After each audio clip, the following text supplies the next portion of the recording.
مستر طه؟ الحمد لله. عامل ايه؟ زي الفل. مشوار من فيصل عامل ايه؟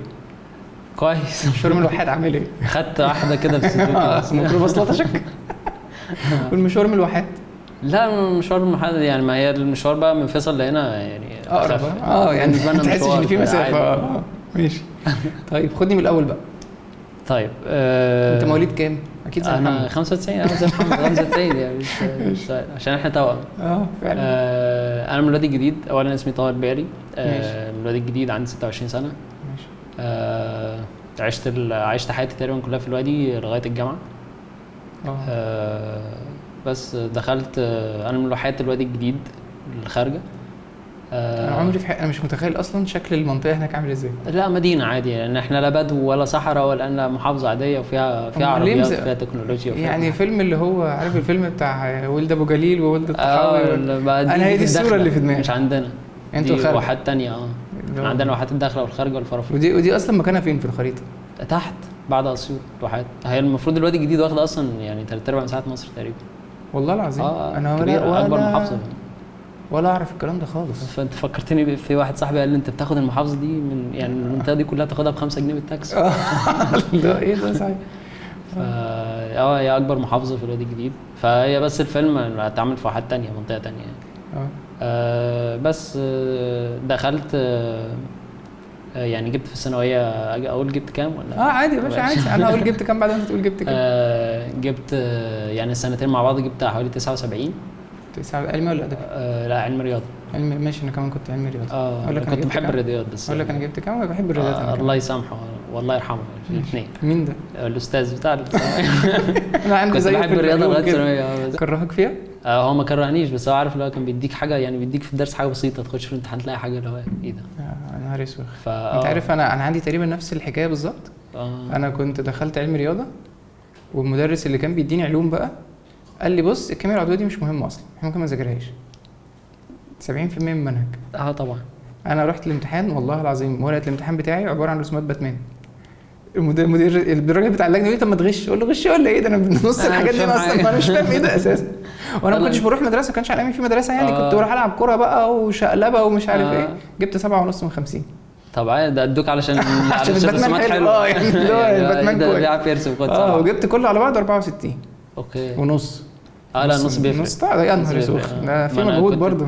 كنت 79 وحاجه من 10. قول ونص برضه يعني مشيها ونص.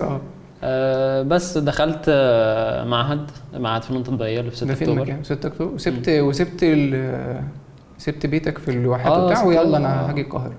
وانت واخوك دخلت نفس المعهد صح؟ لا هو محمد دخل جامعه 6 اكتوبر لان هو محمد كان ناوي يخش مش عارف كان ناوي يخش اعلام تقريبا حاجه زي كده، وكان هو اتقبل في الكليه يعني في جامعه اكتوبر جوه كليه اعلام كان اتقبل. فهو كان هيحاول معايا المعهد، فقالوا له لا كده الفلوس دخلت الخزنه فمش هتطلع. فتقدر تحول فلوس من جوه الخزنه بتاعت الكليه دي لكليه ثانيه. فدخل في التطبيقيه اللي في جامعه اكتوبر. ماشي. فانتوا كنتوا في سكن واحد ولا كل واحد فيكم كان؟ لا ماشي يعني بس هو تونسوا بعض على هو يعتبر كان الجامعه كانت على الشارع الرئيسي والمعهد كان في الحي الاول، فكنا يعني اي نعم نتنقل. ماشي بس على بنروح مع بعض في نفس البيت. نفس البيت بدل ما تبقى غربه وانت في الجامعه دي تبقى بايخه جدا. بس هو بصراحه الموضوع الفنون انا كنت في اعدادي في الاعداديه يعني. كانت بدات معايا ان انا كنت برسم الاساتذه يعني. هي جت صدفه كده، كان مدرس دخل حصه احتياطي فبيسال مين عنده موهبه ايه ولا، فلو فجاه كده انا قلت له برسم. انا حتى محمد فاكر كان قاعد جنبي فراح بص لي كده ترسم ايه؟ ده بتعمل ايه؟ فطلعت مسكت بشير ورسمته. اي نعم كانت حاجه طبعا كده بس يعني كنت جايب الشيب بتاعه وكل حاجه. فمن ساعتها بقى بقيت ارسم الاساتذه في الكراسات والكشاكيل وحاجات زي كده. وانا فاكر بقى من بعد الموضوع دوت كنت برسم بقى من صور، برسم مثلا ممثلين ولا برسم مثلا رسمت ابويا ولا رسمت يعني كل حاجه. انا في ثانوي واعدادي لقطوا مني نفس العيال عرفوا في الفصل ان انا بعرف ارسم، وكنت ممكن اعمل ثروه في رسم ان انا ارسم لهم كات وومن وبات جيرل يعني 50 قرش في الواحده يعني كنت بس انا ما كنتش يعني. لا احنا كنا نشاط مختلف. انا ما كنتش بعرف ارسمهم يعني فلتت من الحكايه دي فقلت خلاص اوكي ضاع عليا ثروه. لا احنا الثروه بتاعتنا كانت عن طريق الفشار يعني. كنا بنعمل فشار ونبيعه لا والله ترزقوا يعني. كنا بنعملها ب4 جنيه نص جنيه لا والله العظيم. في الجامعه بتعمل كده؟ لا مش في الجامعه، في المدرسه في الثانويه في المدرسه ماشي. لا في الجامعه عامل كده ليه؟ فشار بقى الجامعه انا عايز فلوس انا عايز الفشار نفسه. يعني مش هبيع حاجه بنص جنيه، مش هتجيب لي حاجه. لا ده كان القلم الروترنج ب 80 جنيه باين. مصاريف الكليات دي جرح قوي.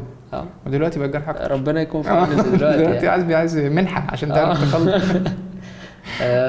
بس دخلنا بصراحه، هي كانت رغبه والدتي، لا رغبه ابويا.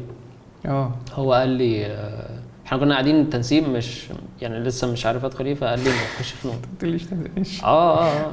فجينا عند التنسيق وقال لي انت تخش فنون، وبعد كده دخلنا يعني كل الرغبات للكليات الفنيه. بس ما فيش اهلي بيعملوا كده، يعني انا اغلب الاهالي اللي اعرفهم يعني نخش علوم ولا خش صيدله انت عارف ان انا في ناس اصلا بيقول لك ايه، خش صيدله او خش هندسه او خش حاجه من دول ويشتغل جرافيك على الجامعه. لا طب على ايه؟ طب ما انا اخش كليه تديني. ما هم بالنسبه لهم شهاده يا معلم، انا معايا شهاده وابويا هيفتح لي الصيدليه، ولو الكارير الرسم ما هو الصيدليه شغاله برضو وانا شغال، فانكم يعني. او الاهالي لسه مش شايفين حته استابيليتي في موضوع الفن يعني. هي مش واضحه لغايه دلوقتي، بس يعني مؤخرا بدات تبان يعني برضو يعني احنا عندنا كام شركه في مصر بتوع حاجات فنيه، مش برضو مش من الرقم اللي هو لان الاندستري نفسه هم مش مجمعين. بالظبط كده. هم قاعدين فين التامينات، فين الحاجات الصحيه، فين الكارير باس اللي هم متعودين عليه، هم ما شافوش ده. فانا بحس ان هم عندهم شويه منطق، بس العيل شويه لو هو بيفرق وعرف يوريهم ان هو شغال بيسيبوه، يعني في الاخر بيسيبوه. بصراحه كان الموضوع يعني لغايه دلوقتي بشكر ابويا عليه. والله ربنا يكرمه. ديمقراطي جدا، دماغه منوره. هو اصلا اللي انا عرفته بيقول ان من احنا صغيرين قال ايه، كان انا ومحمد يعني تستهوينا او تشدنا الحاجات اللي شكلها مختلف. فهو شافها. هو بيقول ان هو شافها من هو صغير، يعني من احنا صغيرين قصدي كده. ماشي هنصدقه. ماشي انا مصدقه طبعا، ابويا فمصدقه. يقول اي حاجه تمام يعني. فبس دخلت المعهد. في الاول يعني اول سنه استفدت من 2 دكاتره بصراحه، ربنا يجزيهم خير. يعني كان واحد اسمه دكتور ابو بكر النواوي ودكتور احمد رميه. هما الاثنين علموك مش يعني علموني بقى حاجات اللي هي تعتبر البيزكس او الفاندمنتالز اللي هي اوريدي مهمه لاي حد ان هو يبدا في المجال. انا ما اتعلمتش الكلام ده. اوكي. يعني انا بس عشان في ناس في ناس السؤال المعتاد، هل انت مؤمن بكليات فنيه اصلا ولا ممكن تجيبها من بره؟ لا عادي ممكن تجيبها من بره بنفس الكواليتي. انا مختلف سيكا. اصل اقول لك ليه، انا اعرف حد كده ويعني شاطر. لا ما هو انت طبيعي تلاقي حد شاطر. 20 حد شاطر، بس الكومن العادي التجارب انت في ناس كتير ممكن تخيش. لا ده اكيد عادي. بقى النسبه الاكبر بقى يعني انا لحد فتره قريبه ما كنتش عارف يعني ايه فاندمنتال بتاع الرسم اصلا. اوكي. انا كنت بعرف ارسم الحاجه اللي قدامي، واعرف ارسم حاجه لو مرسومه، لكن ما اعرفش ارسمك انت مثلا كده، ما اعرفش. اوكي. لكن اعرف ارسم رسومات، انقل رسومات تمام، اركب انا واعمل القصه تمام. لكن ايه الفاندمنت ايه بقى؟ طب ليه الاضاءه هنا؟ طب ليه اللاين اوف اكشن؟ طب ليه مش عارف ايه؟ ما اعرفش اصلا يعني ايه الكلام ده. ولحد فتره مش بعيده يعني، ده كلام قريب. وانا كنت اشتغلت بقى لي 3-4 سنين كنت بجيبها بالممارسه بس. اوكي. ففي ناس ممكن تبقى في نفس التراك كده، فانا بقول لا ما خد شويه بيزكس يعني. انت هي البيزكس مهمه يعني، انا عارف يعني ممكن حتى انت تكون حسيت ان هي فرقت معاك ان انت اول ما عرفتها فبقيت طبعا بتسهل الدنيا، بتسهل الدنيا اكتر.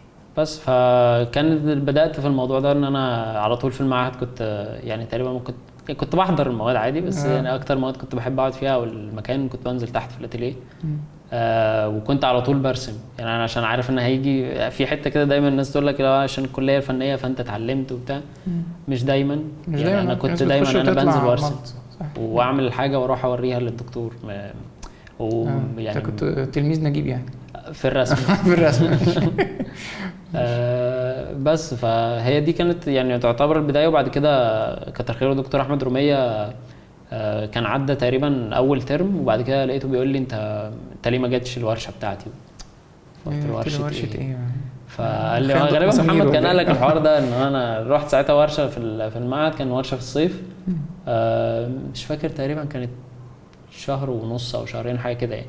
كنا بننزل 3 ايام في الاسبوع. فكنت بنزل ال3 ايام دول برسم، بس ما بعملش اي حاجه غير ان انا برسم. ماشي. واروح من الورشه ارسم. يعني اقعد جالك الهوسوس يعني. كنت قاعد مع ناس صحابي ارسمهم، هم قاعدين وهم مش احسن رسم بس برسم. بقعد قدام المرايه ارسم نفسي على طول. انا كنت على طول بالذات في اول سنه كنت يعني ممكن اكون اتعلمت رسم البورتريه ان انا كنت برسم نفسي على طول. يعني نفسي اتعلم رسم البورتريه ده. تعالى يبقى قول لي والله. قعدوا يقولوا لي مثلث وحرف التي وحرف، انا لقيت نفسي داخل كورس انجليزي سبتهم مش ماليش انا في الجو ده. فشلت يعني فشلت في البورتريه ده. لا والله يعني هو بس بالممارسه يعني زي ما بقول لك انا انا بقالي 10 سنين بمارس ملط برضه برسم كله بيطلع نفس الاسطمبه بتاعت الوش اللي انا حافظها عارف يعني.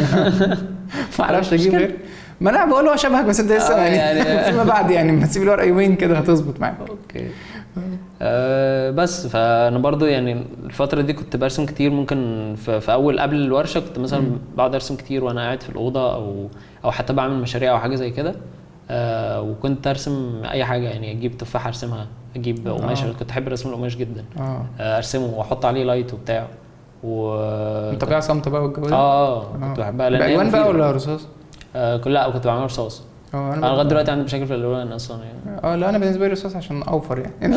هي انجز كده يعني انا عندي مشاكل في الالوان واوفر. ماشي. فكنت برضه ارسم مثلا محمد يبقى قاعد كده برضه احيانا ارسمه. بس الاغلبيه ان انا كنت برسم كتير جدا سيلف بورتريه يعني. كنت الحته اللي هي بتاعت الماسترز زمان اللي هو روبنز وريمبرانت والناس دي كلها كانوا دايما تلاقيهم راسمين نفسهم سكتشات كتير، يرسموا نفسهم من المرايه. انا ما بحبش ابص نفسي في المرايه عشان مش عارف اعمل ازاي. لا انا برسم دي كتير. انا بقف قدام المرايه بقعد اكلم نفسي اشوف المواضيع بقى طب ارسم نفسك ولا لا ركز في الموضوع اللي انا بتكلم فيه ما ينفعش. بس فهي دي كانت البدايه. وبعد كده الورشه بقيت برسم يعتبر مشاهد يعني. استمريت ان انا برسم بورتريهات لان انا كنت بحبها جدا. وبعد كده بدا دكتور احمد رميه يحطنا في لا ارسم لي يعني تكوين بس اكبر يعني. طلعني بقى اديني مشهد بقى يعني تمثال يعني في الاتيليه وطبيعه صامته وكل حاجه. بس مثلا المشهد بقى تمثال وقماشه ولايت جاي مش عارف مش وش بس. طلعني بره زود تفاصيل عشان تعرف ترسم القماش وتعرف ترسم بقيه الجسم وبقيه الكلام ده كله. وكل ده يعني ليه علاقه كمان بتمرين فاليو. انت عينك برضو بتشوف الفاليو ازاي وايه اللي بتديله كونتراست وايه التباين ما بينهم، ايه اللي قدام وايه اللي ورا وهكذا.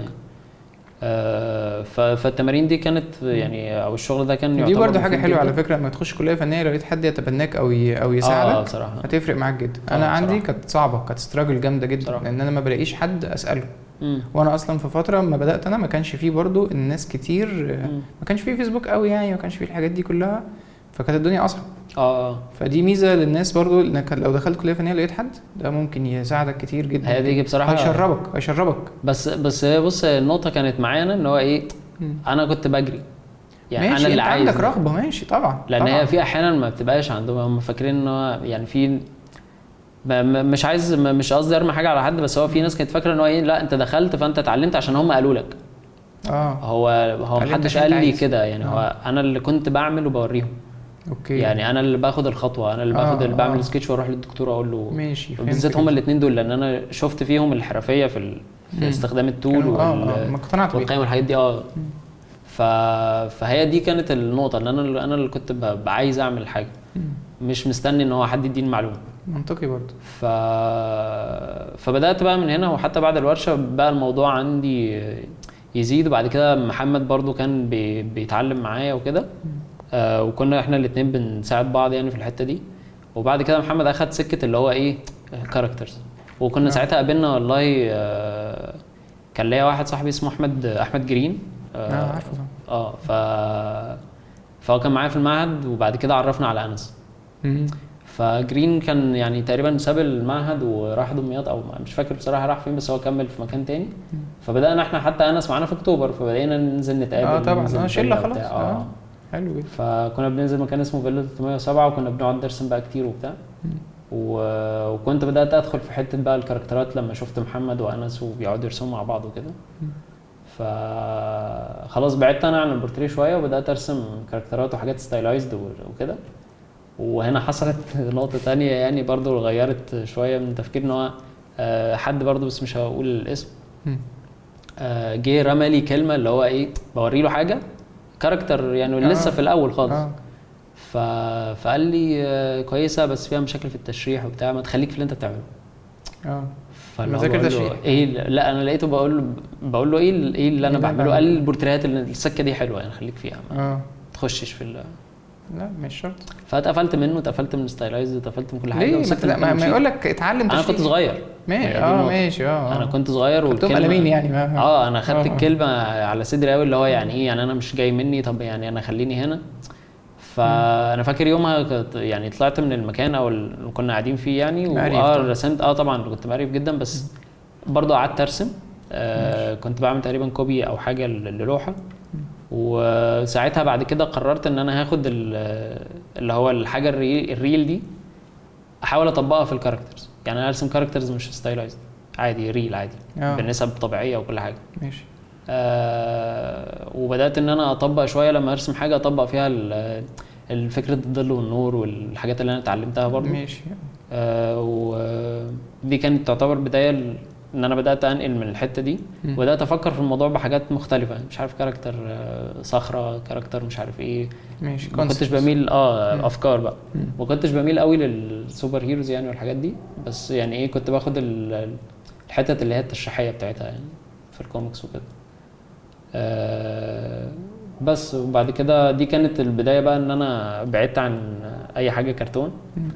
ومحمد بقى استمر في كده، وانا استمريت ان انا يعني عادي بعمل الحاجات اللي انا بعملها شويه. وبعد كده اللي هو ايه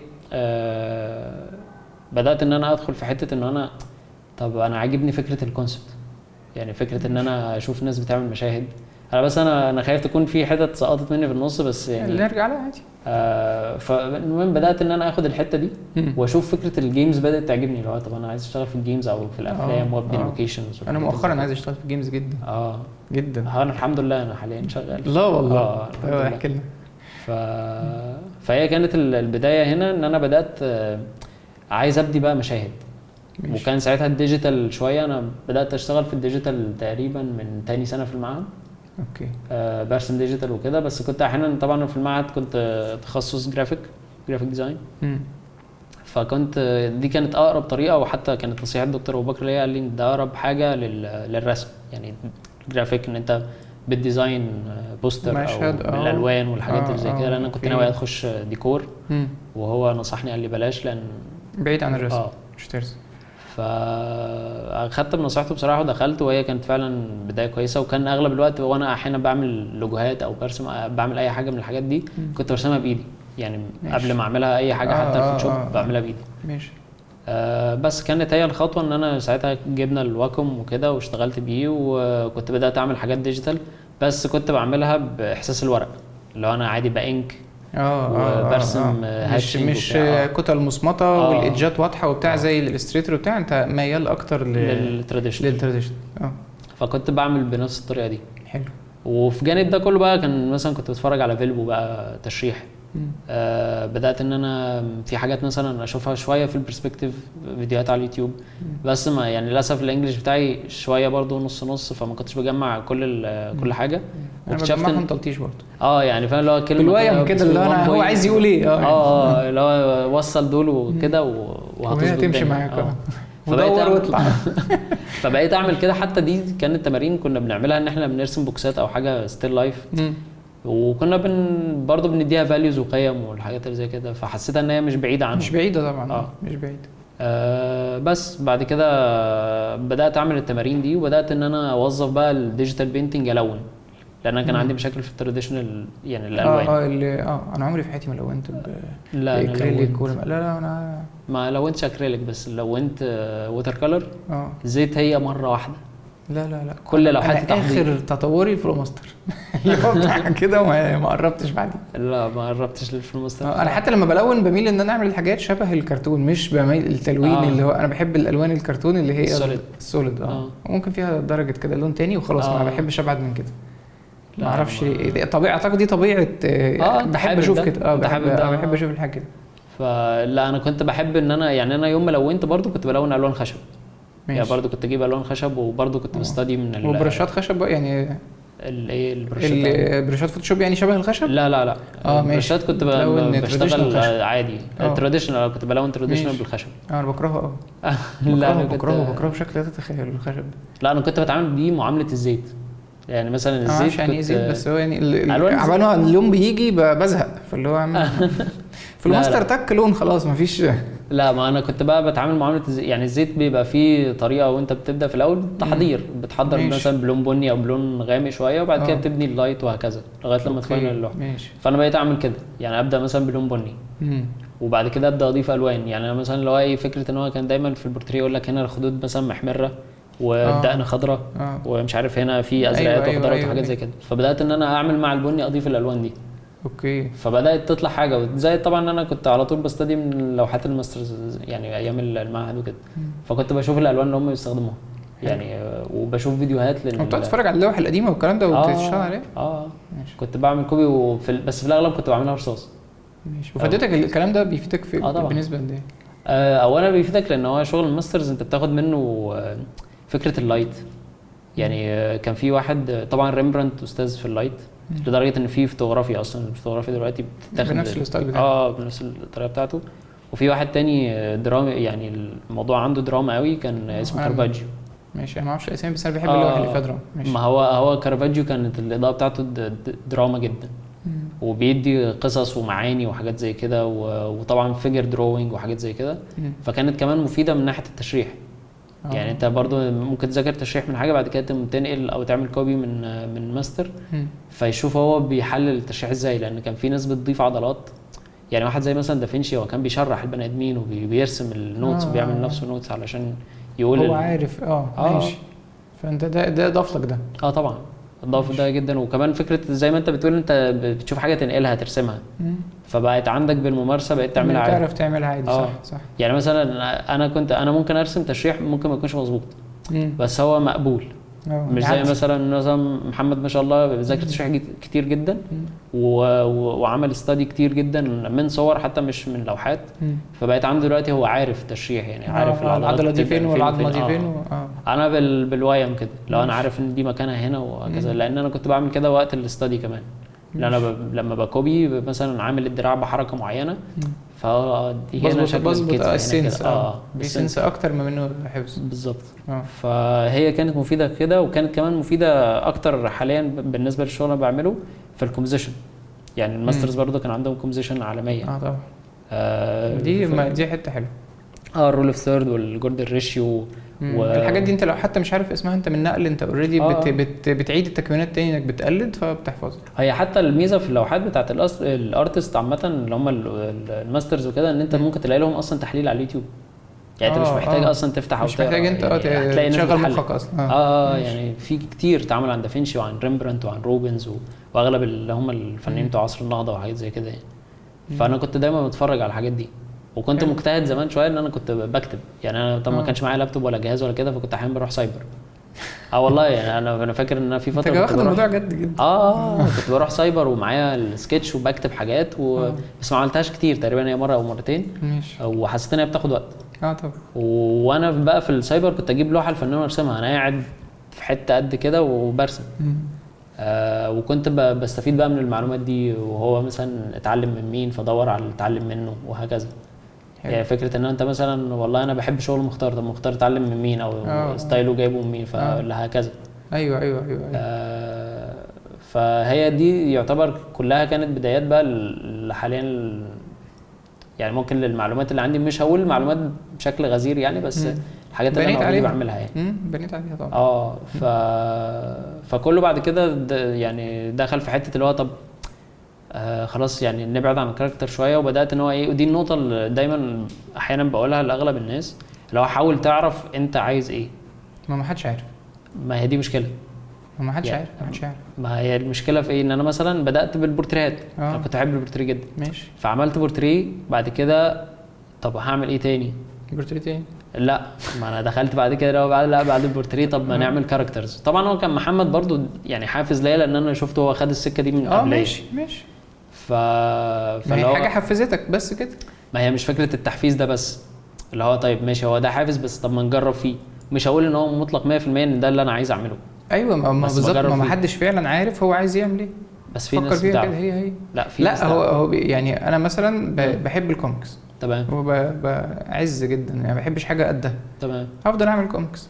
مع الوقت حسيت ان في مشاكل في الكوميكس من ناحيه ايه مش عارف اشتغل في حته اكبر مش زهقت وتعبت وظهري باظ وبتاع. طب انا عايز دلوقتي ايه ميال ايه تاني، ايه اللي محفزني يعني او اللي عاجبني؟ الجيمز.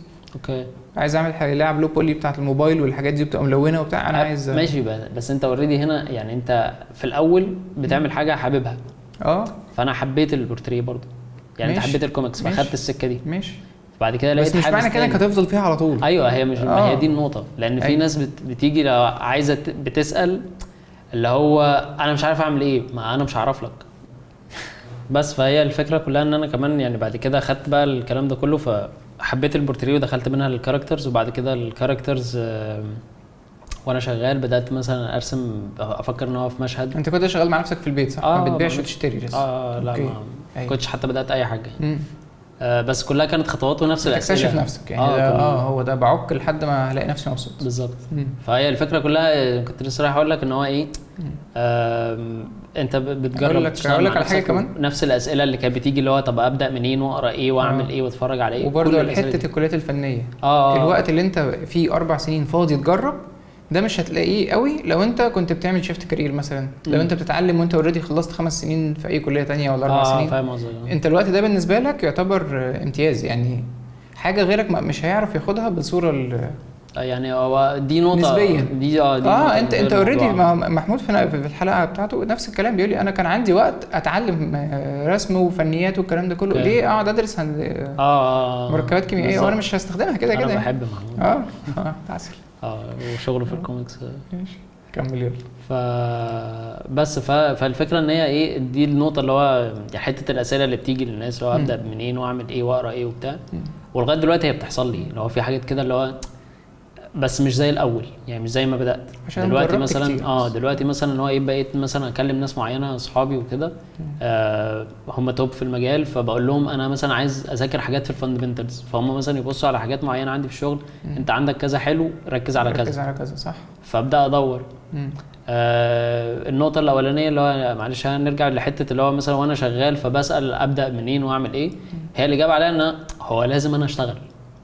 يعني مثلا لازم امد ايدي عشان يبان. يعني مثلا وانا في البورتريهات انا مش يعني هبدا ازاي. وانا فاكر في فتره حتى البورتريه كان حصل حاجه وبشكر عليها دكتور روميه جدا، ان هو وانا برسم كان عم عبد الله يرحمه في المعهد جه في مره انا فاكر ان انا عامل حاجه كويسه، فهو جه هدها قال لي انت النسب بايظه ومش عارف كذا وبتاع. انا اوريدي برسم بس ما كنتش بذاكر نسب. يعني ايه نسب الوش؟ كنت فاهم حاجات بسيطه اللي هو مش عارف من بين العين عين ثالثه تلت وتلت وتلت، الحاجات اللي هي اللي اوريدي بتبني بورتريه. دي البيزكس. ده الليميت بتاعي.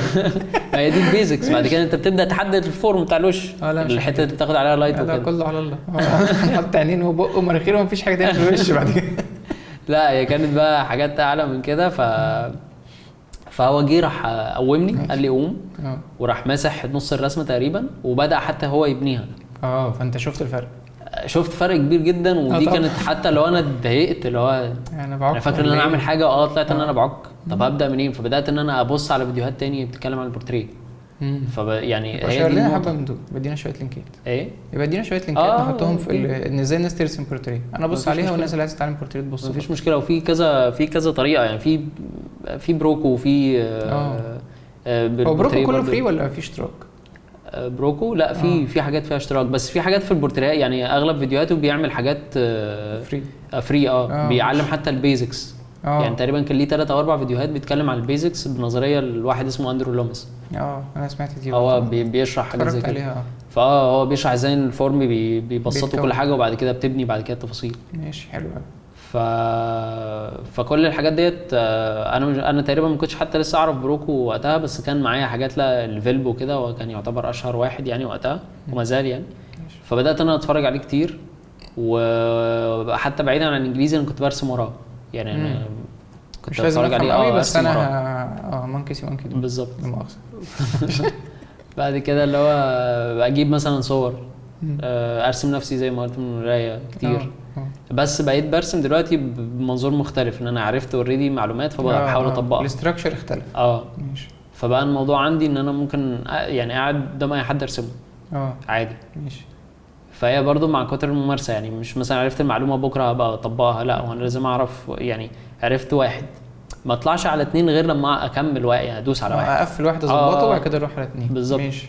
يعني انا ممكن اقعد معاك اقول لك والله البورتريه 1 2 3 4 ففي نقطه احيانا بتحصل اللي هو ايه، الاقيك مثلا تقول لي طب بعد 4 هعمل ايه؟ لو طب يعني خلص واحد بس الاول وبعد كده اشوف 2 لغايه ما توصل 4. صح، منطقي. ومع ذلك انا برضو في حاجات بمر فيها كده، يعني برضو احيانا ببعت لناس صحابي فيقولوا لي طب اعمل دي الاول، يعني حتى برضو انا دلوقتي يعني ما تعديش دي، بص على دي شويه. فدي نصيحه مهمه، اللي هو خليك في الحاجه ذاكرها كويس، ستيب باي ستيب، ما تستعجلهاش يعني. بس بعد كده بدات ان هو من ده ادخل بقى في الكاركترز. انا عارف ان انا طولت دخلت في الكاركترز. بعد الكاركترز بدات اعمل مشاهد، وبعد كده بدات ان انا حابب ان انا ادخل في فكره ان انا اشتغل في جيمز وافلام وحاجات زي كده. فبدات اشوف يعني ايه بقى، ايه فكره، يعني ايه فكره مشهد. ما كنتش اعرف يعني ايه اصلا كونسبت ارت يعني، بس كان عاجبني ان انا بشوف بقى على بنترست مشاهد ديجيتال، مش عارف مدن عملاقه وكاركترات عملاقه ومش عارف ايه وبتاع وحاجات، يعني مثلا كاركتر عملاق بيفايت كاركتر صغير، وانا ما كنتش اعرف ده اصلا. وكل ده يعني انا بشوفه عاجبني، عايز اعمل زيه، فبرسم، بحاول ارسم زيه. ماشي. يعني بس انت ما كنتش فاهم يعني ايه كونسبت ارت؟ لا خالص. ماشي. ويعني اكاد اجزم لغايه دلوقتي يعني لسه برضو بحاول اتعلم فيه يعني. هي حته صعبه اصلا. الناس كتير بتقول على نفسها كونسبت ارت وهم مش لا ليه حاجات كتير. ليه حاجات كتير، ومش هقدر افتي فيها كتير كلها لان انا لسه ستيل بتعلم فيها يعني. طب قول لنا التلخيص المعلومات، يعني ايه كونسبت ارت؟ يعني اللي انت وصلت له لحد دلوقتي ايه هو الكونسبت ارت؟ هو الكونسبت ارت هو عباره عن ان انت يعني هي فكره بس بتعمل لها فيجوال. ده بابسط حاجه يعني. حتى من سؤالي لحد هو تقريبا يعني انا كمان ممكن اكون قللت الكلام اللي هو قاله لي. بس هو ده المفيد. هو يعني مثلا انا والله معايا فكره لحاجه معينه، مش هقول روايه لان اغلب الحاجات ممكن تبقى الستريشنز.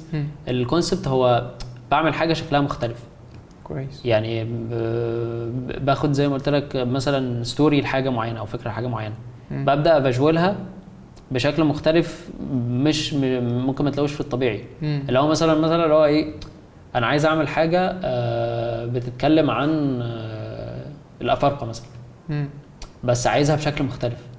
يعني مثلا فهتحط فيها اضافه ماذا لو.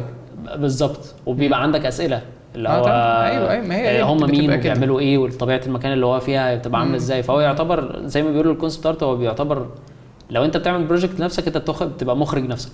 انت المخرج اللي بتشوف الحاجه وكان دايما في تصور اللي انا لغايه دلوقتي بحاول اعمله، ان هو ايه، لما تيجي ترسم حاجات في الكونسبت انت تخيل ان انت في المكان. اوكي. يعني انا عامل عالم ضخم، انت تخيل الريحه اللي ممكن تشمها في المكان دي شكلها عامل ازاي، الهواء شكله عامل ازاي، عشان تعرف تعمل الفيجوال عشان تبقى متخيل الحاجات زي كده. وستيل برضه انا يعني عندي مشاكل في النقطه دي. احيانا ببعت حاجه لواحد صاحبي يقول لي يا ابني اعمل كذا، هعملها حاضر. فده باختصار يعتبر الكونسبت. واتمنى ان انا يعني لو حد عنده معلومات زياده عن معنى الكونسبت، انا بفكر تقريبا فيه بنفس الطريقه يعني. هو يعني هي بس ده الفكره تقريبا، ده باختصار او الحاجه البسيطه اللي انا فاهمها عنه يعني. بس هو اكيد اعمق من كده بكتير، لان هو كمان الكونسبت بيعتمد بقى على، يعني تقريبا اغلب الارت بيعتمد على الديزاين، وبيعتمد ان انت تبقى فاهم. ايوه بس اللي يفرق، بص يعني انا بالنسبه لي اللي بيفرق الارت عن الكونسبت ارت ان ده في رسمه عاديه. يعني انا ممكن ارسمك دلوقتي، ده مش كونسبت ارت، بس انا لو رسمتك دلوقتي في سنه 30 50 مثلا فكده بقى كونسبت ارت، انك هتتخيل ايه اللي حصل. ففيها فكره ماذا لو، يعني ماذا لو طه في كوكب ما فيهوش ميه ويرسم طه، فدي الماذا لو بتاعتك، فهتاثر عليك في ايه؟ طه اكيد هيبقى بشرته غير البشره الطبيعيه اكيد، تطلعاته ولبسه وشكله وحياتنا كلها هتختلف وبدايل الميه ايه، طب عملنا ايه، طب سوينا ايه. هو ده بقى الكونسبت ارت، ان يبقى في بدل رسمه عاديه رسمه فيها كلمه ماذا لو. ده تقريبا المختصر اللي انا عرفت اوصل له فكره بالظبط. ما هي كل الحاجات دي انت بتحطها بقى في اعتبارك وانت شغال في حاجات زي كده. فعشان لما يجي شاب صغير يقول لك انا كونسبت ارت، لازم هو يبص لنفسه، لا انت لازم تبقى مقدم حاجه فيها فكره، والفكره دي تتفهم، وفكره مختلفه فيها اضافه، مش مجرد راسم حاجه قدام. بس كده يعني. ده اعتقد اللي هو اقرب حاجه ليه. بالظبط صح. فهي كانت بقى هم هبدتين حلوين قوي يعني. بنحاول يعني اعذرونا لو لو الهبد قلش يعني لو في حاجه قلشت بس يكتبوا حاجات بسيطه من غير شتايم يعني بالحب كده. عشان الاقي ناس بتلاقي لا ايه الهبل اللي عادي بس فهي دي كانت بعد كده الخطوه ان انا بدات ان انا عايز اعمل الحاجات دي. فبقيت ارسم احيانا ستيل بالرصاص، انا كنت بحب الرصاص على ورق اي 4. ماشي. برسم بقى بشخبط مثلا حاجات كبيره، يعني كاركترات ضخمه بتفايت مش عارف ايه وبتاع. واحيانا كنت اعملها كومبوزيشن صغيره مستطيلات صغيره، بس انا كنت بعملها وانا مش فاهم بقى يعني ايه كومبوزيشن، يعني ايه قواعد الكومبوزيشن، يعني ايه الرول اوف ثيرد مثلا ولا الجولدن ريشيو. انت جايبها بالنظر والحفظ بالطبيعه. بستدي كده زي ما انا بشوف الرسمه بحاول اعمل لها ستدي. ماشي.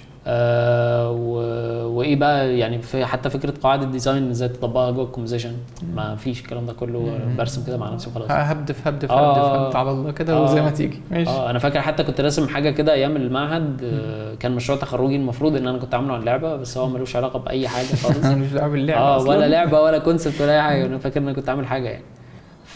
فانا حتى فاكر ان انا كنت في حاجه كده زي تنين او حاجه، كنت راسم تنين زومبي او حاجه زي كده، تنين ميت يعني. فبعته لواحد صاحبي يعني هو اسمه نور. نور الدين. نور من الناس اللي انا بحبها جدا وكونسبت ارتست عادي. اخو انس ولا؟ لا نور الدين ايهاب. ماشي. مش نور الدين. ماشي. اوكي. فهو كان التيم ليدر بتاعي في اروما يعني. ماشي. فلقيته بقى بيديني نوتس، اللي هو فكره ان انت لا ازاي بتدايركت الاوبجكت كلها بتشاور على النقطه اللي انت عايز الفوكال بوينت بالظبط. او انت مش عارف اللايت بيأثر ازاي والمود بيعمل ايه، وانت تنور هنا وتضلم هنا والحاجات اللي زي كده. فبدا برضه تلاقي حد يقول لك الكلام ده. طبعا. فهو بدا يديني نوتس يعني. حتى كنت كمان بعمل كومبوزيشن وانا مش فاهم يعني ايه سكيل، او فكره السكيل اللي انت عايز تبين مكان ده عملاق جدا فتبدا تضيف حاجات صغيره جدا. ده بابسط حاجه، ابسط قاعده في الديزاين يعني. فبدا يقول لي لا السكيل الحاجات كلها شبه بعض، مش عارف الفاليوز قريبه من بعض. وحتى من الناس اللي انا اتعلمت منها ابو الفتوح، كنت بقعد معاه كتير على القهوه مثلا، وهو ما شاء الله عليه يعني. طبعا كان على طول بيديني اي حاجه، اللي هو مولانا معايا اللابتوب، طلع يا حبيبي طلع يلا. وكان على طول نرسم يعني. نرجع بس بعد كده دي كانت يعتبر البدايه في الكونسبت. انا بدات عايز اعمل مشاهد، وبعد كده بعد ما بدات اعمل مشاهد بدات ان انا عايز افهم بقى ده بيتعمل ازاي. فدي كانت تعتبر المعهد مشروع التخرج بتاعي. انا كنت زي ما قلت لك عامله عن المفروض لعبه او حاجه زي كده، وكنت مقتبس شويه من اساسن كريد. يعني اساسن كريد كان واحد صاحبي جيمر وكده بيقول لي ان هو بياخدوا تقريبا قصص حقيقيه من الوقت ده وبيعملوها مع حقبه زمنيه كده ويحطوا فيها الاساس بشكل بالظبط. يعني هو حتى اصلا فاجئني قال لي ان اغلب الملوك اللي انت ممكن في اللعبه بتموتهم او حاجه زي كده هم بيكونوا ماتوا كده اصلا. فلان الحشاشين كانوا موجودين زمان. فبدات ان انا اخد نفس الفكره، وبدات ان انا مثلا ايه كان الجيم مشروع التخرج ايه، اخدت المعابد اللي عندي في الوادي، وبدات اعمل حاجه زي اساسن كريد اوريجين. ماشي. ان هي حاجات فرعوني مش عارف ايه وبتاع، والكاركتر كنت راسم نفسي علشان انجز. يلا بينا. انا رسمت نفسي 1000 مره فاطلع بمصلحه يعني علشان انجز مش هقعد افكر في الكاركترات وبتاع.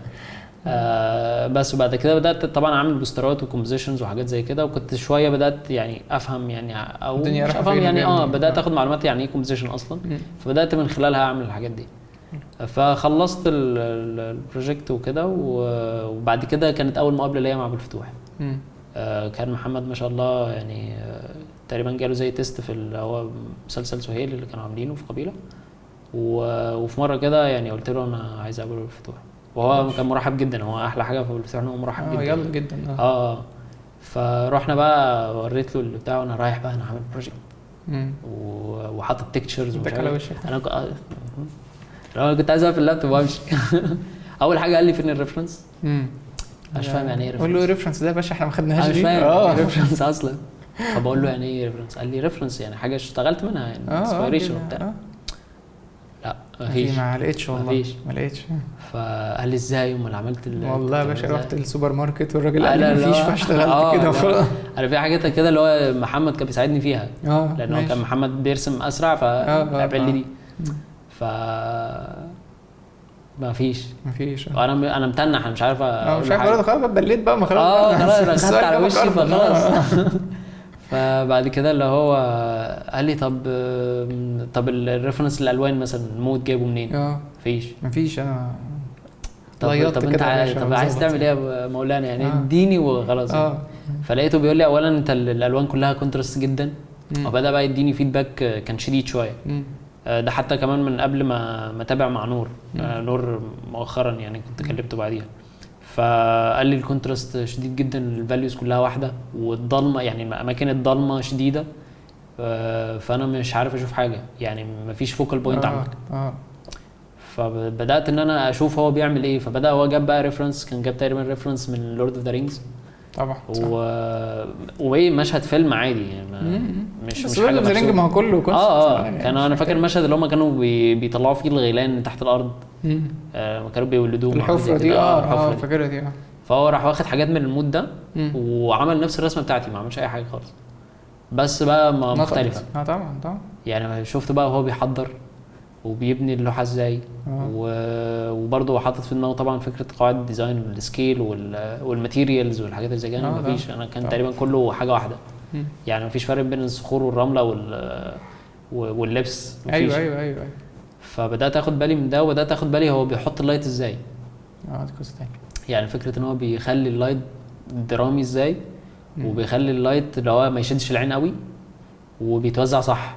وفي حتت بقى ارتستيك، لو مثلا كنت بعد كده يعني بقيت اساله يقول لي يعني اللايت ممكن ما يجيش هنا، لا مش عارف كذا كده، الحته بتاعتك انت سنس بقى. فدي كانت اول مره. فشفت بقى ده، انا حتى نزلتها على الفيسبوك، انا موهوم. ايوه طبعا، اللي هو ايه ده بعد كده بيفهم انت حد بيفهم، دي قصه صعبه. وبعدين اللي هو ايه، انا كنت كمان بشوف قبل ابو الفتوح كنت بشوف كمان شغل كريج مولينز وجيمي جونز اللي هم الناس اللي يعتبر الجاد فاذر بتوع المجال يعني في العالم. فاللي هو ايه، مولانا بيعمل شبههم. انا بصراحه بالنسبه لي كده يعني ابو الفتوح وكريج مولينز ما عادي جدا واحد. فرق طبعا الخبره ما بينهم هما الاثنين يعني، بس الاثنين عالميين. فبدات اشوف بقى اللي هو بيعمله وبحاول اطبق. يعني كنت راسم برضو رسمه، انا كنت في الاول دايما اعمل الحركه دي اللي هو ارسم حاجه في الورق وبعد كده ادخلها ديجيتال، الون ديجيتال ما ارسمش ديجيتال. فبدات اخد السكه دي ان انا حاجه مرسومه او حاجه قديمه وبعد كده ادخلها الونها ديجيتال، وابدا بنفس الطريقه اللي ابو الفتوح بيشتغل بيها. انا كان عندي يعني انا عندي حته كده احيانا وانا بتعلم ممكن يعني ممكن تديني معلومه ما بفهمش، يعني تقول لي حاجه ما شافتها ورينا يا باشا، بس بص عليك ووقفني جنبك واحط ملح هنا هشتغل معاه هفهم. فلو انا كنت بتفرج على ابو الفتوح بشوف هو بيعمل ايه. ودي حتى مع فيلبو عشان الانجليزي انا كنت بتفرج عليه بشوفه بيرسم ازاي. يعني حتى من الحاجات اللي كنت احيانا بركز عليها مش زي محمد، انا كان يفرق معايا شويه حته اكاديميك اللي هي ضربه القلم ببطن القلم، مش عارف مره بسن القلم كده. ففيلبو كل اذواق كل واحد حر. فكنت احب الموضوع ده فاتفرج على فيلبو واحاول اقلده اعمل زيه. ماشي. فبعد كده بقى مع بالفتوح بقيت اتفرج عليه واشوف هو بيعمل ازاي وبيحضر ازاي. ده برضه امتياز على فكره. ايه ده امتيازات يعني ان تبقى عندك اكسس لشخص زي ده تتفرج عليه. ده ميزه طبعا مش حاجه. وهو بصراحه زي ما قلت لك هو كان مرحب جدا وما عندوش اي مشاكل. دي احلى حاجه فيه، كل الناس تقول عليه كده. من الناس اللي بصراحه من انظف الناس اللي انا قابلتها في حياتي يعني. طبعا هو طبعا هو اكبر مني سنا كمان ماشي مش هقدر اقول حاجه. بص كل الناس متفقه على محبته صراحه. بصراحه فبقيت ان انا اعمل حاجه وابعت له فيديني فيدباك على اللي انا يعني احيانا كان يعني اغلب الوقت كان بيديني فيدباك مكتوب. يعني يقول لي مثلا وريني الريفرنس، يعني اول حاجه اعرف ان هو مثلا في بتاع دي فيها مشكله لما يقول لي وريني الريفرنس اللي انت اشتغلت منه. ماشي. فاوريه له يقول لي طب بص هنا الالوان عامله كذا في الريفرنس، انت عندك مش مظبطها زي اللي في الريفرنس مثلا. فاعمل اشتغل عليها تاني. واحيانا كنت بصراحه عندي الحته دي انا كنت ممكن اهد الرسمه كلها وابدا من الاول تاني عادي. الونها تاني من الاول عادي. فكنت اهدها وبعد كده ارجع ابعتها له تاني. يقول لي عايز قابليه شويه انك تتقبل النقد والرفض وتتقبل انك تضيع مجهودك عادي. دي حاجه صعبه مش سهله. انا حسيت في مره قطعت رسومات، يعني كنت مثلا رسمت حاجات كده وبتاع خلاص. فساعتها كان واحد صاحبي اللي كنت قاعد معاه كان برضو من الناس اللي بتعلم منهم رسم اسمه سلاب بكر. فلقيته بيقول لي انت هتبقى كويس لما توصل لحته ان انت تقطع اللوحه بتاعتك عادي. ماشي عادي غوري ولا فوصلت لها فعلا. في مره كنت هتشتم بسبب الموضوع ده، رسمت حد بعد كده قطعتها قدامه. بتعمل ايه؟ اسكت انت مش فاهم حاجه.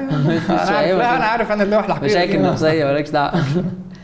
بس فكنت بقى اعيدها واوريها له واخد فيدباك تاني. ماشي على طول. ماشي. لغايه طبعا بعد كده كنت بقابله. طبعا في البدايه خالص انا ما عملتش اللي هو بيعمله على طول، يعني انا قعدت تقريبا اسبوع اسبوعين. خدت وقتك طبعا. انا مش فاهم هو بيحضر ازاي.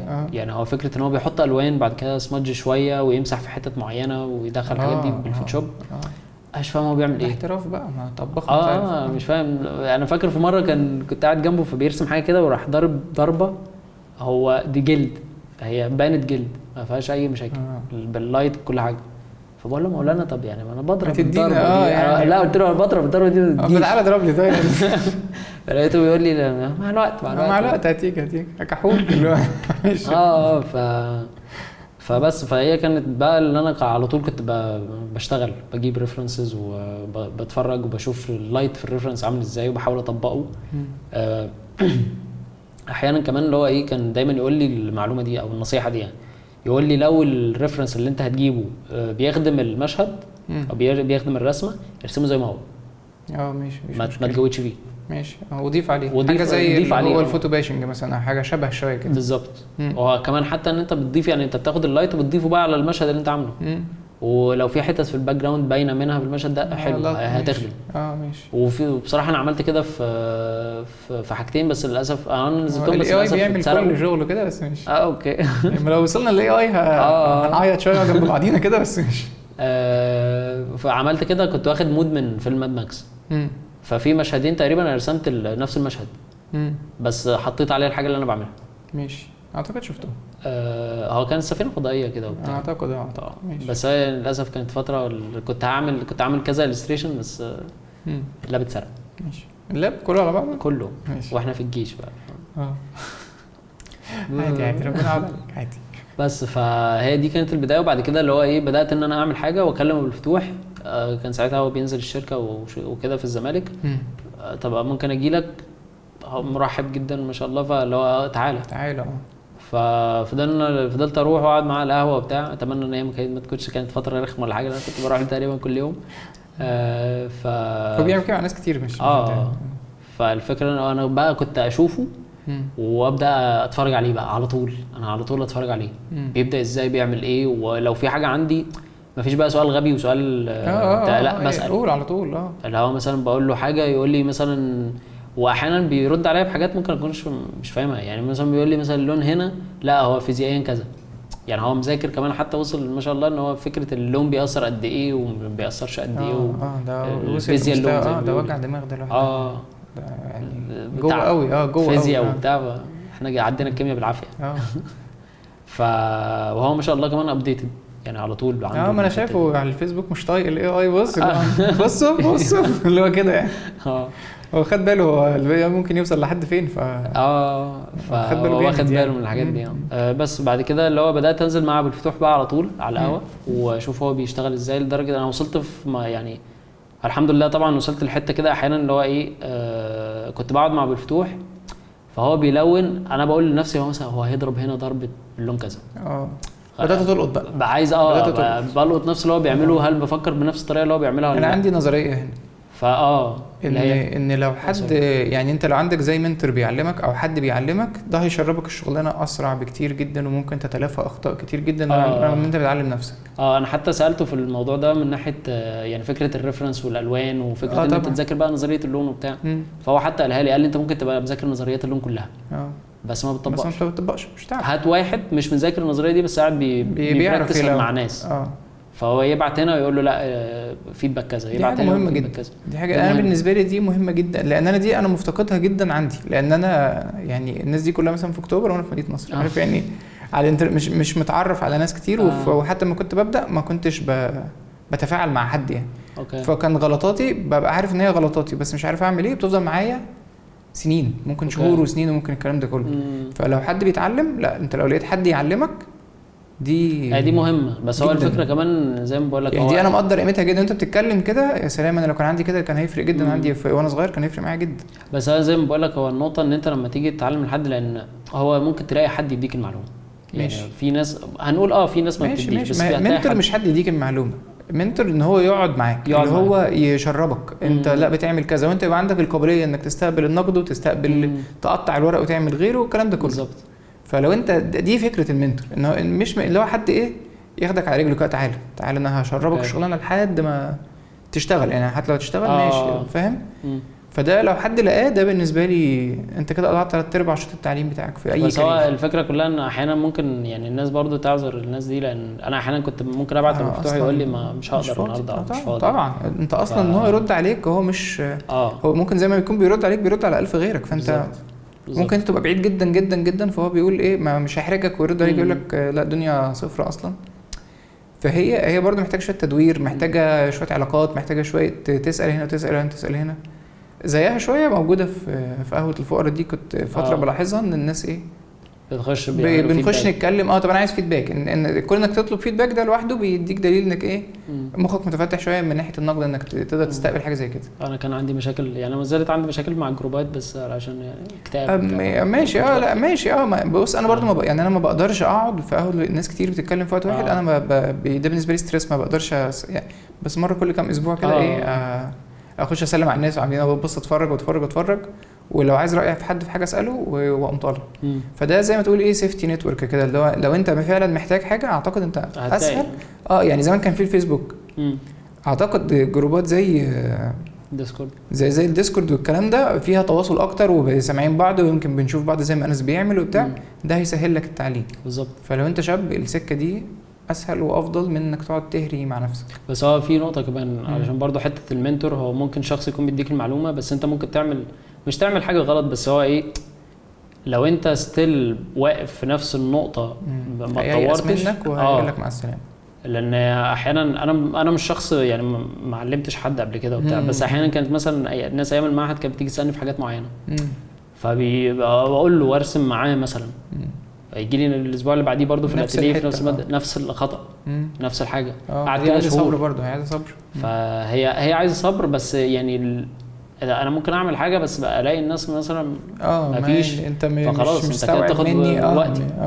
يعني بدل مثلا ما انا اقف معاك ال10 دقايق دول، لا اروح اعمل بيهم حاجه مفيده بالنسبه لي افضل.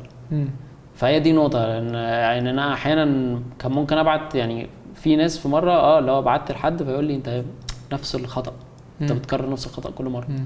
فبقيت انا شغال بفتكر بقى لازم افتكر النصيحه اللي ولغايه دلوقتي الخطا دي طبيعي. ما انا عارف الديفوهات اللي في شغلي وعارف ان في حاجات انا ما بقدرش اعملها احسن من كده اكيد، فبفضل اكررها عادي زي ما تقول ايه بلايس حواليها كده عشان ايه اعرف اعديها بشكل ما. يعني احنا مش عايزين اللي نعديها بس عايزين يعني اللي تبقى افضل. بس انا فاهم انت فاهم قصدي بالظبط كده.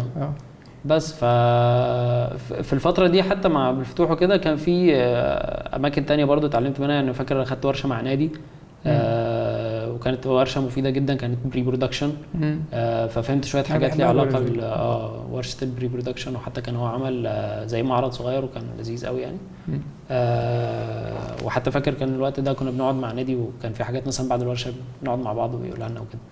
فهي كانت فتره برضو كانت مفيده، ويعني انا بشكر كل الناس عامه ان انا اتعلمت منهم عشان ما كنتش ناسي حد. كتر خيرهم كلهم. بس بعد كده بدات بقى ان انا ايه عايز، جات لي ساعتها بدات ابعت لنور بحاول اخد فيدباك من ناس ثانيه. هو في كذا حد. كل ده ما كنتش اشتغلت بروفيشنال لسه؟ لا لسه خالص. انا دي كانت فتره انا اشتغلت بعد ما خلصت جيش. اوكي. علشان في نقطه يعني ليها علاقه بشويه بكتاب وحاجات زي كده، يعني برضه هي مهمه. من الجيش ولا ايه؟ جات لك من الجيش؟ قبل الجيش. قبل الجيش كمان؟ ماشي. يعني تقريبا ما يقرب، او محدش يعرف المعلومه دي، تقريبا ما يقرب 6 سنين. اوكي. يعني عندي اعراض منه. وزادت في الاخر بقى. بس يعني الحمد لله عديتها يعني. احسن. فهي كانت في فتره منهم طبعا وقت الجيش وكده اللي هو ايه مش لاقي شغل. وحتى محمد ما شاء الله كان بدأ يشتغل، وكان عندي مشكله. انا ما عنديش مشكله او ما عنديش ازمه ان انا عادي ان انا اخد فلوس من ابويا وامي. مفيش مشكله. هم هي دي سنه الحياه يعني. ماشي. موجودين. انا لحد دلوقتي ما عنديش مشكله دي خالص. فهي بس كانت عملت لي مشكله ان انا ايه باخد مثلا شويه من محمد، لانه برضو محمد ما شاء الله كان بتجيله شغل وفريلانس. هو تقريبا محمد اشتغل قبلي. اشتغل قبلي. واحيانا كنت بكلمهم في البيت. يا حاج بعت يا حاج عايزين بطتين كده. فانا فاكر في مره انا قلت الموضوع ده لوالدتي، قلت لها ان شاء الله يجي اليوم اللي هو ايه هجيب لكم يعني لو انتوا عايزين حاجه ماشي.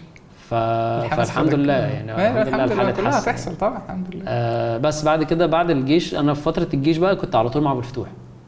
يعني برسم واوري له على طول، لان لما بنزل اجازات ماشي. لا بنزل اجازات واروح اقابله. في الجيش كان معايا السكتش بحاول مع نفسي، بس لما بنزل اجازات على طول. فين؟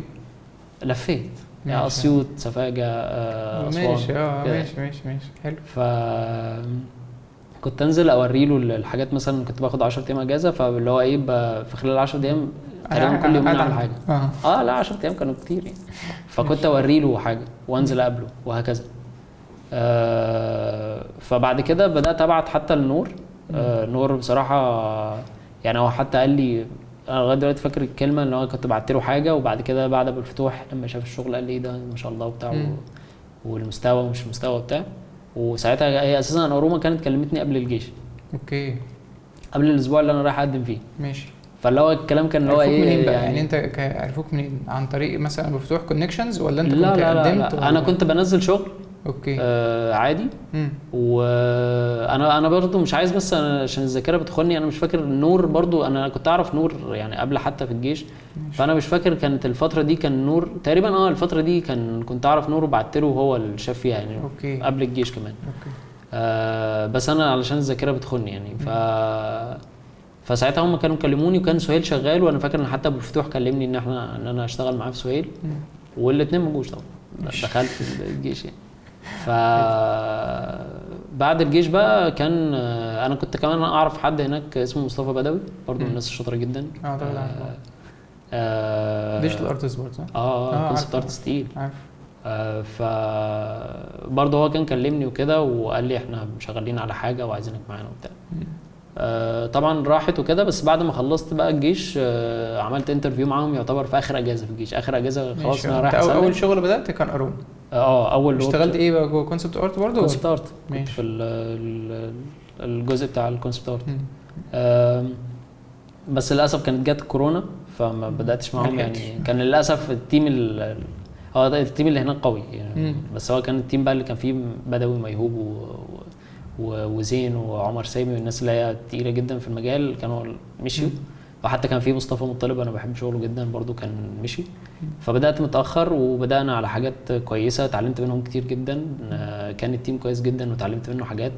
نور ساعتها كان التيم ليدر، وكان مصطفى رضا الارت دايركتور، وستيل هناك يعني. وتعلمت منهم كتير جدا بصراحه في فتره الشغل. وكان في كذا بروجكت حلو. بس وبعد كده ايه يعني اخدت فتره معاهم حوالي سنه، وبعد كده مشيت. وانا ماشي بقى يعني انا ما كنتش ضامن اروح فين بقى. فهي انا دي الفتره كنت بدات اتعلم فيها بلندر، ويعني حاجات ليها علاقه بال 3 دي شويه، وكنت بقفل حاجات، وعايز اوصل ان انا اتخصص كي فريمز، سينماتيك كي فريمز. ودي ليها تخصص كونسبت كي فريم، لو انا بيجي لي مثلا كونسبت او فكره المشهد بيحصل جوه يعني المخرج عايز يشوفه. بيحصل جوه الفيلم. فالمخرج مثلا يكون عايز يشوفه. في دي تصورات معينه، وده الفرق ما بين ان انا بعمل كي فريم، وان انا بعمل يعني برضو كي فريم حاجه اسمها establishing شوت، انا بعرض الانفايرمنت. في فرق بين الاثنين. الكونسبت كي فريم هو بيعرض لحظه جوه فيلم، او لحظه هتحصل معينه المخرج عايز يشوفها. الفريم اللي بيكون فيه انفايرمنت ده لا، انا بعمل establishing كلها اشوفه عايز يصور منين وياخد منين وكده. فبقيت ان انا احاول اعمل كده، ان انا اعمل بروجكت كده مع نفسي حتى، وبقيت استخدم فيها صور. يعني بقيت بقى ابعد عن الديجيتال بينتنج شويه، يعني ما بلونش انا بايدي عشان ما تاخدش وقت. باخدش وقت واجرب تكنيكس ثانيه، لان انا كان ساعتها عجبني فكره السينماتيك فيلينج، اللي انت تحس ان انت تتفرج على المشهد. ايوه. في ناس بتعمل ده طبعا ديجيتال بينتنج، ومن الحاجات اللي نفسي اوصل لها في يوم من الايام يعني انا. بس انت دلوقتي قضيها فوتو باشنج وخلاص. انا دلوقتي بعملها فوتو باشنج وبشتغل ركب صور على بعض لحد ما توصل اللي انت عايزه وخلاص كده. بس احيانا دلوقتي كمان 3 دي، فبقيت بعمل كده وبشتغل فيها بتحط ده من ده على ده برضه وتكمل. ماشي. بقيت اعمل كله مع بعض. المهم انك توصل النتيجه النهائيه. بالظبط. ماشي. بس بدات ان انا حتى اتخصص في ده، وبعد كده يعني انا حاليا شغال كونسبت ارت مع استوديو بره. ماشي. لجيمز ولا جيمز؟ ماشي. جيمز موبايل ولا جيمز؟ لا هي المفروض ان هي حاجه تريبل اي، اللي هي حاجه زي جاد اوف وور والجو ده. ماشي. ودول اللي عرفتهم منين او عرفوك منين؟ لا هم من ارت ستيشن. يعني انا كنت ساعتها بدات اعمل شغل بقى ب 3 دي وبتاع. وبعد كده ان انا بقيت وانا بعمل المشاهد دي بحاول ادي قصه. تحط دراما احط دراما، احط يعني كل ما هو ليه علاقه بالسينماتيك فيلينج. حلو قوي كل ده. وانا عندي يعني هسس كده باللايت شويه، انا بحب اللايت بطريقه معينه يعني. حلو جدا. فانا فاكر، عارف انت لما الحاجه تجيلك بالصدفه، لو انت مثلا كنت بتجرب حاجه كده ونزلتها عادي، وبعد كده تلاقي واحد داخل يقول لك انا عجبني الفريم ده وعايزينك كده، لو انت سبت الارت ستيشن كله مسك هو اللي عايز، هو محتاج دي فخلاص. هو ده اللي انا فهمته بعد كده. هو حته الارت دايركتور هو بيكون عايز يشوف حته معينه دي اللي هتخدم ولا لا بس. بالظبط كده. فهو شاف الفريم دي كان تقريبا تاني او تالت مره اجرب بلندر ابني بيه مشهد واقفله على الفوتوشوب. فهو انا قال لي انا عجبني المود جدا هنا في البتاع دي، واحنا معانا بروجكت يعني ممكن انت تكون مهتم بيه او حاجه زي كده. عندي سؤال، انت حطيت شغلك على الارت ستيشن صح؟ هل حطيت كل حاجه انت جربتها ولا كنت بتنقي احسن الحاجات بس؟ لا كله يعني طيب اي حاجه. في نظريه هنا بتقول لك انت سيء على قد اسوأ حاجه في البورتفوليو بتاعك. اوكي يعني يعني لو حد دخل البورتفوليو بتاعك وشاف حاجه وحشه وفي وسط 20 حاجه حلوه فانت وحش، دي هو ده مستواك الحقيقي. انا مش مع النظريه دي قوي، لان انت ممكن يبقى كلاينت زي ما حصل معاك محتاج حته معينه بس اهي موجوده في كذا بروجكت. هو النقطه ان انا كنت لما بعمل حاجه انا بحاول دايما ان هي تكون احسن من اللي قبلها. ماشي يعني بس في حاجات اكيد كنت بتتعلم، يعني انت بتقول لسه مجرب تاني مره فاكيد يعني فاهم. بس انا كنت مثلا ان انا فهمت حاجه معينه، يعني مثلا كنت بسال واحد صاحبي في طريقه لايت معينه انا ما اعرفش هي بتتعمل ازاي بس انا جربت فيها. فانا لما قفلتها لا انا حاسس ان دي احلى من اللي قبلها. ماشي ما هو مجرد احساس بس. يعني وكان عندي برضو نقطه في الحته دي ان انا كنت بكره شغلي جدا، يعني فتره الكتاب كلنا لا انا تمام دلوقتي مع شغلي. بتحب شغلك؟ يعني انا عارف النقطه دي ممكن ناس كتير تعجبني فيها، مش الحب اللي هو يعني انا عارف تقبله يعني اللي هو سيب واحد في اللابتوب مش هحرقه يعني. طب ماشي بقى كلنا كده ماشي. بس لا بس على الاقل يعني لا انا حاسس ان هو الشغل كده. انا بشتغل بعد ما اخلص الشغل اقول لا حول ولا قوه الا بالله يعني الا حد هيشتري الكلام ده ماشي طب يلا اللي بقى ماشي بس كده. لا وده من اول يوم يعني دي من الحاجات اللي بتضغط على البني ادم في الرسم. يعني انت لو تشتغل رسام انت طول النهار مجبر انك تطلع حاجات حلوه وانت عمرك ما تحس انها حلوه. ما عشان كده احيانا انا بخاف من نقطه اللي هو حد يقول لي ما تنزل لنا بروجرس كده بالحاجات اللي انت فيها فيديو بتعمل نفس اللي هو بس يعني لو شفت البدايه يعني بس اسكت لو شفت البدايه ازاي هتكره الرسم كله. فهو كده. وفي حاجه ثانيه في شغلانتنا دي صعبه قوي ان انت طول الوقت مطالب تطلع حاجات جديده. دي حاجه عامله لي ستريس. انت مطالب كونسبت بس انت مش مطالب حاجه قديمه، ما ينفعش تجيب حاجه قديمه اصلا، انت كل مره حاجه جديده. فدي حاجه صعبه جدا يعني. انا بحسد الموظفين احيانا في النقطه دي. لا اللي هو رايح اقصى همه ان هو يشرب شاي النهارده ولا قهوه، انا تقلت امبارح بس فول وطعميه الصبح بس كده. هو الروقان بقى يقضيها روقان لحد ما يروح. انت ممكن تاكل فول وطعميه وتعمل بس في ستريس يعني. انا كل مره بعيط لا فرقه طبعا. يعني بعد سن معين يعني انا حاسس ان انا على 40 انا عربيه كبده مفيش حاجه اسمها ان انا احط الكاركتر بتاع العربيه بس كده يبقى براند بتاع بس كده مش هعمل اكتر من كده.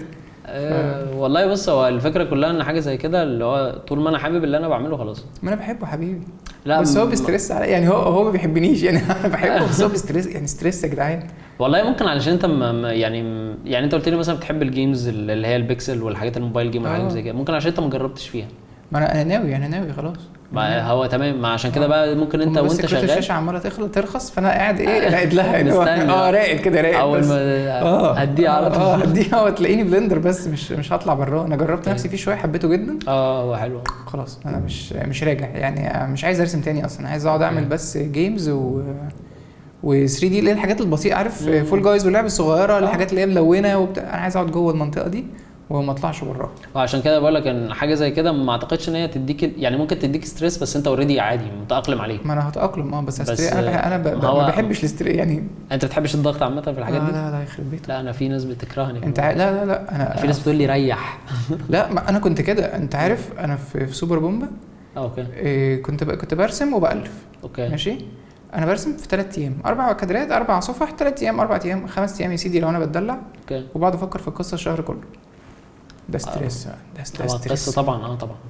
انك تظبط الحدوته. وكمان انت طبعا لو شفت طبعا يعني من 300 ورقه مثلا بتوع سوبر بومبا هتلاقي مثلا 20 ورقه اللي حلوين. ده النسبه دي انا موافق عليها يعني. انا موافق بس هو فعلا البروسيس صعب جدا انك تقعد تفكر وانك تقعد تفكر في الحاجات. ده ستريس. ده مع الوقت بيخليك عصبي. ماشي. شويه يعني انت شويه لو انت بتقعد تفكر طول الوقت. لو بفكر في حاجه ما طلعتش معايا ببقى ايوه بتبقى بتقلب بقى. بس هي انا في حد نصحني قبل كده نصيحه كانت حتى اتقالت له كان نور اللي قالها لي، قال لي انت مفيش حد بيجري وراك. ما فيش حد بقى. لا انا فاقعد بقى ريح كده اشتغل برواق.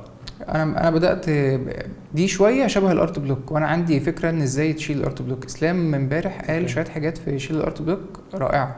اوكي. فانا برضو عندي شويه افكار كده، بس غالبا كلها تتعلق بايه؟ انسى اللي انت بتفكر فيه وغير المود، يعني غير المود خالص. وانزل بقى اسرح في الشارع، اشرب عصير، اعمل ايه. افصل ساعه كده ولا حاجه، وهي هتلاقيها. يعني انت مش مجرد ما بتفكر مخك بيديك الحل ساعتها قبل ما تنام. انت بس تخش نام كده. يعني انا بحب اطلع فكره جديده، طب سلام انا بقى ساعتين في الاوضه جوه اخش انام بقى فكره يلا اقوم قايم. والله العظيم انا ساعات بقوم من النوم فكره ظبطت، طب سلام عليكم انا بقى. انت رايح فين؟ عشان الفكره اسيب الفكره زي ما هي بس. بابا تعمل ايه بس يا حبيبي؟ بس اخش انام دلوقتي، افتح بليس، اعمل اي حاجه بعيد عني لحد ما خلاص انا جات لي الفكره. فببدا بقى اكمل من هنا. يبقى اشوف حاله اسلام هتلاقي حاجات انا قلت لك هشوفها. بس هو انا في حاجات احيانا انا كان دايما عندي المشكله دي، ان انا مثلا اكون داخل انام وبعد كده افتح الموبايل كده بقلب قبل ما تيجي لك الفكره. لا مش فكره، اشوف شغل واحد قايم. ايوه طب انا كده الحين اعتقد اغلبنا كده. لا وانت بتستحمى برضه؟ لا ما بتجيليش. لا يا لهوي انا بستحمى. ده انا بحل مشاكل اليوم كله في الدش. انا قاعد جوه مش مين قال لي ايه. طب حتى امي اللي رد عليه في الدش مروح بس انا مروح انا هكلمه. والافكار كلها تيجي هنا لانك خلاص بقى انت مركز في حاجه تانية وميه فوق دماغك. بعد شويه تلاقي الفكره واضحه جدا يعني. لا تمام ما بتحصليش. لا بجرب انت هتلاقيك بس ممكن وانا باكل بتجيلي. لا انا لا يمكن افكر في حاجه وانا باكل. انا بركز في انا كنت بذاكر وانا باكل. انا امي كانت مستغربه جدا. انا كنت بذاكر انا بقعد اليوم كله عشان استنى اكل. تقول لي اما اكل اقعد افكر في حاجه ثانيه. انت بتقول ايه يا عم؟ لا كان احيانا امي كده واحنا في المدارس بقى تيجي تسالني فاجاوب عليها والتلفزيون وباكل شغال واجاوب. كانت تستغربني جدا. بس لو قعدت بقى من غير تلفزيون واكل ما ركزش، ما اعرفش ازاي. لا ماشي كمل. بس احنا وصلنا فين؟ انك اشتغلت في اروما، سبت اروما وبعد كده جالك شغل عن طريق ارت ستيشن. كان ارت ستيشن. سويت نفسك في حته ثانيه غير الارت ستيشن؟ هو الفيسبوك والانستجرام بس. فيسبوك بس هو الفكره مش حاجه على بيهانس. ما جربتش بيهانس؟ جربت بيهانس بس ما حبيتهوش. ماشي. يعني حسيت بيهانس اكتر ادفرتايزنج، يعني حاجات كلها جرافيك ديزاين ماشي. ارت ستيشن هو ارت اكتر حاجات زي كده. ماشي. لا حطيت حاجات على بيهانس بس ما كانتش بتيجي. مش فكره الريتش، انا ما بدورش حتى على الريتش. بس ما جابلكش شغل. ما جابليش حاجه. فيسبوك. طب جالك شغل من مصر تاني او جالك شغل من الخليج مثلا او من الحاجات دي؟ جالي من الخليج وقت الجيش وللاسف الكورونا ضيعته. ماشي. كنت فاكر رسمه عمر المختار كنت عملتها. كان واحد عايز حاجه شبهها فكلمني وقال لي احنا بنعمل روايه وكنت عايز حاجه شبهها تبقى كفر غلاف وبتاع وراح. ماشي مش مشكله. بس يعني كان فتره كورونا حتى. بس هو الراجل كان محترم جدا، اعتذر لي يعني قال لي ان هو كان في دوله تانية وللاسف وقت الكورونا كان محبوس ومش عارف يطلع، ما كانش عارف يتصرف. حلو. فاعتذر عن الموضوع. ماشي. بس هو فكره الماركتنج هو انا ممكن برضو ما اكونش بسوق لنفسي كويس بس هو بس انا شغال خلاص. بص هو هي اغلب العطله بتيجي انك بتحط شغل ومفيش حاجه بتيجي فتحبط، بتحط شغل ومفيش حاجه بتيجي فتحبط. بس طالما حاجه جت خلاص مش حاجه اكتر من كده. بالظبط. حلو. انت خدت كورسات؟ طيب يعني جربت كورسات ورش حاجات كده غير مؤخرا خدت مع ناس بره ولا مع ناس جوه؟ لا بره. خدت ورشتين مع واحد هندي اسمه ساتيش. فادتني جدا بصراحه. كانت انفايرمنت ديزاين. تبع مثلا حاجه زي سكيل شير او كده ولا؟ لا هو تقريبا هو فاتح اكاديميه لوحده ليه. هو يعني لينكاتك بقى على الويب سايت يعني عامل لها. انت ليه خدت خطوه زي دي؟ لان حسيت ان انا يعني في حاجه واقفه. يعني مثلا كنت بعمل كومبوزيشنز برسم ثامبنيلز وبتاع وبقفل حاجه. فحسيت ان هو طبعا كنت بدات ادخل في ال 3 دي وكان عندي مشاكل مع ال 3 دي. فاللي هو كان في الورشه بيشرح الاثنين يعني هو بيديك هو اوريدي بيعمل الشغلانه اللي انت نفسك فيها بالتولز اللي انت نفسك فيها بالظبط. فكان مفيد كمان ان هو فكره ان هو بيشرح كومبوزيشن. فبقيت افهم يعني بقيت عارف يعني ايه كومبوزيشن. وحتى لما كنت بعمل كومبوزيشن في الاول مع نفسي احيانا وانا قاعد معاه كان بيقول حاجات ماشي انا عارفها ما عنديش مشكله ان انا اسمعها تانية طبعا. بس هو انا عارفها تعالى طبقها بقى. يعني وانا شغال بيها غير اللي انا كنت بعمله تماما. انت بقيت بقى باخد بالي من اغلب القواعد اللي هو انت بتاخد بالك من ما تخليش مثلا الفريم 50-50، ما تخليش الفريم مش عارف نسبه البلاك اند وايت ما تبقاش قريبه لبعض، لا خلي بالك السكيل الكاميرا مش عارف. فبقيت وانا شغال مركز على الحاجه، فبقت اصعب. انت معلوماتك كترت اعتقد يعني كل ما المعلومات بتكتر كل ما انت بتبدا تبقى مخك اوسع. بس هو احيانا في الحاجات دي بالذات في الثامبنيلز احيانا برضو انا شغال ممكن المعلومات تروح. بس زي ما بيقولوا على السكيل الكبير وعي كده بتركز بقى. حلو جدا. فهي كانت بصراحه مفيده، ودي من بعدها فادتني حتى في شغل بيرسونال. وبعد كده شويه في الشغل اللي انا حاليا فيه، يعني كان مثلا في طالبين مشاهد بتاع، فبقيت برضو بعمل حاجات زي كده. بس الشغل ما عملتش فيه 3D ماشي مؤخرا، بس انا مع البيرسونال بعمل 3D. حلو. عايز انا اطور فيه لان في استوديو نفسي اوصل له، يعني هو تقريبا هيفلي 3D بره. حلو. فهو اللي عامل لاست فاس، يعني كان عامل الارت بتاع لاست فاس. انا بحب اللعبه دي جدا. هي ممتازه. عجبني الجزء الاول وزي ما شفت الثاني. لا الثاني حلو مش زي الاول، بس الاول هو اللي حلو. التويست اللي في الاخر هو يعني هي لعبه عاديه خالص لحد ما التويست بتاع الاخرين ده يحصل فتحب اللعبه. الجزء الاول ده اللي استظرفته، لكن هي زي ريزنت ايفل زي يعني لعبتها. وهي الفكره ان لا لاست فاس انا اللي عجبني فيها ان هي ايموشنال جدا، هي بتوصل لك الاحساس انت في دراما عالم عادي. في دراما. وانا ودي الحاجه بقى، يعني انا بحب الفانتزي والساي فاي وبتاع، ما عملتش كتير منهم. الرياليتي يعني انا اشوف شغل لاست فاس كده اتوهم. ايه ده؟ واو ايه ده؟ اللهم صل على الحاجات دي.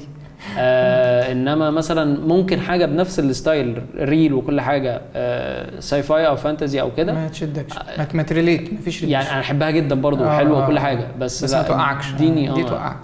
اديني كده حاجه زي لاست فاس. حلو جدا. فدي حته مهمه برضو، يعرف الحاجه اللي انت عايز تعملها بالستايل اللي انت بتحبه. انا كنت شفت معلومه ممكن تفيد حد، كان بيقول في فرق بين التيست، يعني التيست بتاعك ان انت تشوف الحاجه ازاي، او الحاجه اللي انت بتميل ليها احسن من الستايل. يعني دور على التيست بتاعك، ما تدورش على الستايل الاول. يعني التيست بتاعك انت بتحب الاوركس اللي هم الغيلان والجو بتاع وورلد اوف كرافت والحاجات دي، بتحب ده، ابدا اعمله، بعد كده هيظهر معاك الستايل. والله انت ممكن تعمل حاجه ستايلايز جدا بس التقفير يعني التقفيل تحسه ريل، في ماتيريال، في مش عارف ايه. فهو التيست بتاعك ايه، وابدا اروح زي ما بقول لك. انا مثلا بحب الحاجات الرياليتي جدا، وبحب الحاجات اللي هي الجو اللي ما بعد الدمار، الابوكاليبس والحاجات اللي زي كده. كنت بحبها شويه بس كانت بتكئبني. لا انا بحبها جدا لغايه دلوقتي. انا كنت بحبها. انت كنت بحبها يعني، اصل لعبت كل الالعاب وشفت كل الافلام.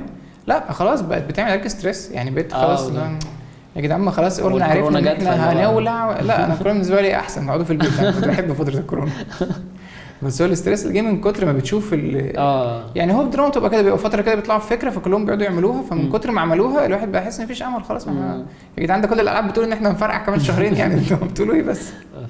فالفكره بقى اللي هو ايه، فكره بقى اللي زي ما قلت لك المعلومه اللي انا سمعتها بتاعت التيست والستايل. فهي كانت انا بصراحه لما سمعتها يعني فرقت شويه، لما بقيت تبص على حاجه تعرف ايه التيست بتاعك، ايه الحاجه اللي انت بتحبها. انا عارف التيست بتاعي فول جايز يعني انا بحب الحاجات ملونه جدا بالظبط. حتى في الرسم كنت بميل لكده. اوكي. فاعتقد انت ملت لحته الكونسبت والسينز جدا ما زلت فيها، وحاليا بقيت يعني عايز ادخل في حاجات بقى ليها علاقه بفكره الورد كرييشن والحاجات اللي زي كده كانفايرمنت بقى. لانه كمان ببني الانفايرمنت فهتساعدني في الفريم يعني. صح. ممكن ابني انفايرمنت او حاجه كذا فريم منه، كذا شوت مصلحه كده بنينا البيت يعني، فما نصورش من كذا زاويه ليه. صح. فبس تجربه يعني مش هقول وحشه خالص، هي تجربه حلوه جدا. وحتى مع الشركه اللي انا فيها حاليا او الاستوديو اللي انا بشتغل معاه. الاستوديو ده اشتغل معاك ازاي؟ اشتغل معاك فريلانس بيزنس يعني بيحاسبك على المشروع مثلا، ولا انت شغال معاه لمده 6 شهور؟ في الاول عمل معايا كده. اوكي اشرح لنا تعمل معاهم كان بيبقى عامل ازاي؟ هم بعتوا لي في الاول حاجه زي 3 شهور. اوكي. والتعامل ما بعتلكش تيست مثلا؟ لا قال لك خلاص انا عايزك تشتغل معايا دايركت. كويس. وهو اندي جيم طبعا يعني حاجه ولا استوديو كبير؟ اندي جيم ولا استوديو كبير؟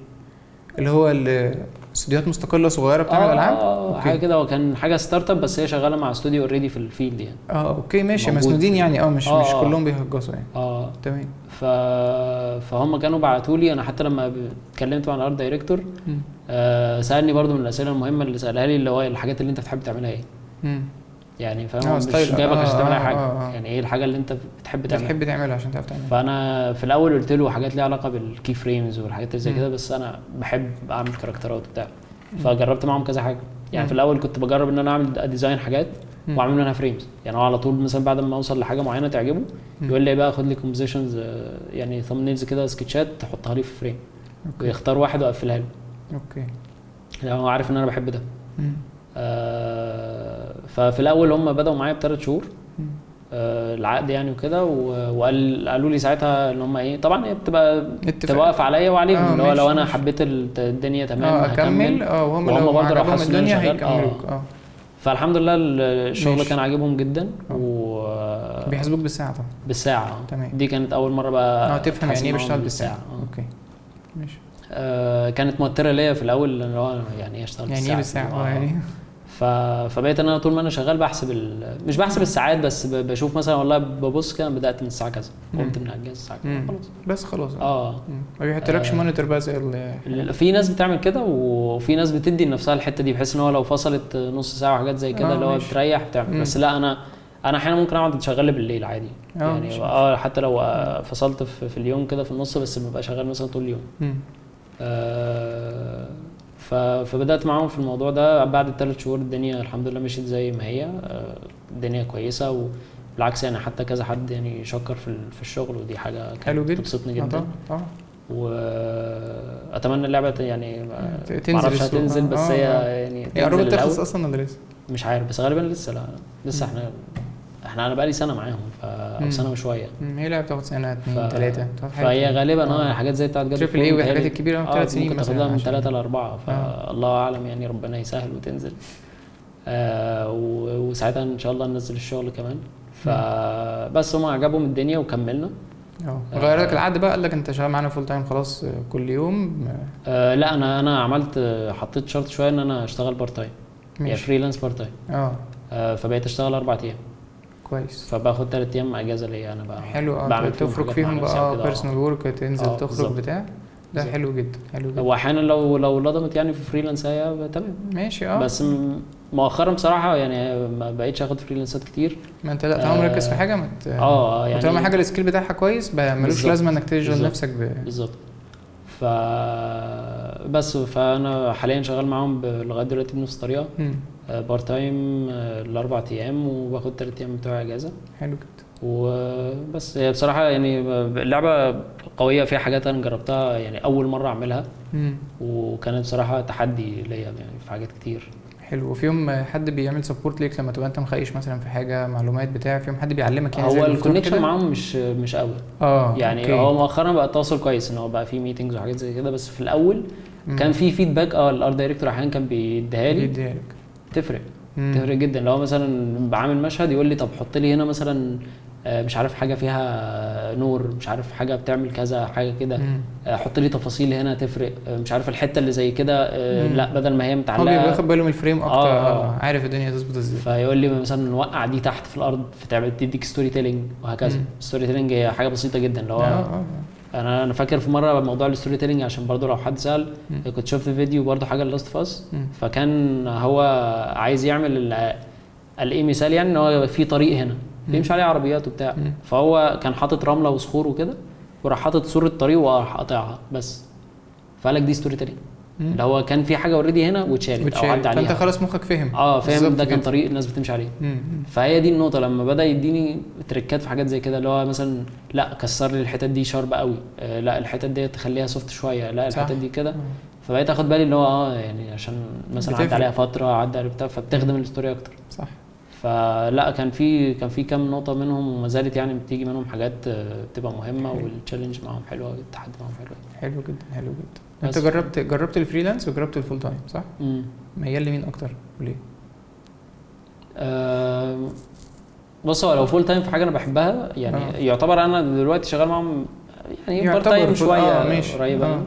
لا احب مثلا لو حاجه انا حاببها وشغال فيها، لا احب الفول تايم. لو في انتاج مثلا لحاجات زي جيمز، افلام، حاجات انا عايز اشتغل فيها، افضل جوه في الشركه وافضل مكمل. في فريلانس على حسب. طلطل ايد كده. مش على طول الوقت فريلانس، انت عايز فيها حاجه على الجنب كده ما تبقاش صح. او على حسب كمان البروجكت. انا كان عندي مشكله زمان وما زلت يعني ومحتفظ بيها. انا ما بنزلش يعني ما بقدمش تنازلات. اللي هو مثلا انا كنت شغال بذاكر بطريقه معينه وبقدم حاجه بكواليتي معينه، او انا شايف ان انا بقدمها بكواليتي معينه وعايز احسنها. لو جالي حد بيعمل مش عارف شغلانه اقل ما برفضها. اوكي. وكنت برفض الستوري بورد. يعني انا مش بشتغل ستوري بورد. فاي حد كان بيجيب لي ستوري بورد، طب الاقي بقى الناس تقول لي طب خدها وخد فلوسها وده يعني سبوبه فلوس شويه فلوس. مش هاخدها. اوكي. لان انا بحس ان هي بتعطلني. يعني هي حلوه، انا بحب اشوف الناس بتعمل ستوري بورد، بس بحس ان هي بتعطلني. انا ببقى عايز اركز على حاجه معينه. ما تتجوز هتاخد الحاجات دي عادي جدا. هي تيجي بس. اهلا. هي تيجي. ماشي. حلو جدا. بس زي ما قلت لك الفريلانس بتبقى على حسب. لو حاجه تمام وحاسس ان فيها اكسايتد ليها وعجباني هروح اعملها. مش تمام. بس كان في نقطه بس يعني عايز اقولها في حته ان انا اغلبنا مر بموضوع الاكتئاب والحاجات اللي زي كده. فهي بس نقطه لان انا مريت بيها، فانا يعني عايز الناس وهي بتشتغل هي بس تقدر ان هي بتعمل، تفهم يعني ايه ان هي تقدر ده. انا عارف في ناس ممكن تستغرب اصلا من اللي انا بقوله.